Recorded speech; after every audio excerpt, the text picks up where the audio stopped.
Look, if you're building your business credit, don't avoid your personal credit too. I know a lot of people come to me and they reach out because they want to build their business profile out and they don't want to use their personal credit, so they let their personal credit go to trash. Like bankruptcies, repos. Nah, I'm not worrying about fixing that off. I just want to build my business credit.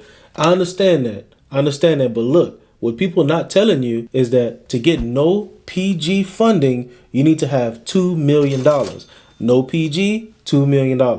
A lot of times they're not going to tell you that. You're going to pay for all these mentorships and all these courses and stuff just like I did a while back, just to realize that you still have to make money in business. Who in their right mind, what bank is going to give you money without seeing any kind of proof of income or any kind of credit? Like, who are they going to hold responsible?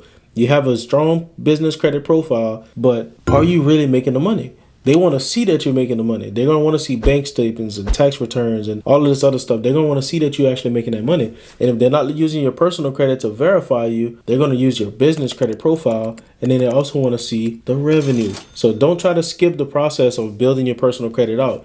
All right, my friends. So if you like this type of content and you want to learn how to level up in life, this is the channel for you.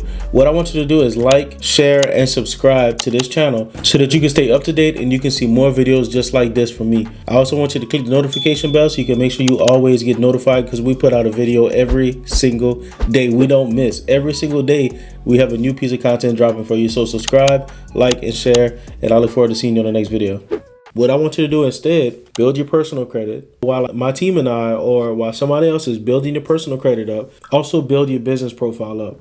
Use your personal and your business to get business credit, like credit cards, lines of credit, loans, and then start making the money. Start making $1 million or $2 million a year. And then you can easily go for no PG funding, EIN only funding, using your revenue and your business credit profile. Now, my team might be able to get you some funding EIN only, but not everybody can do that. So what I want you to do, don't avoid the personal credit profile. Fix your personal credit up. You might not need to use it, but why not have good personal and business just in case? You never know.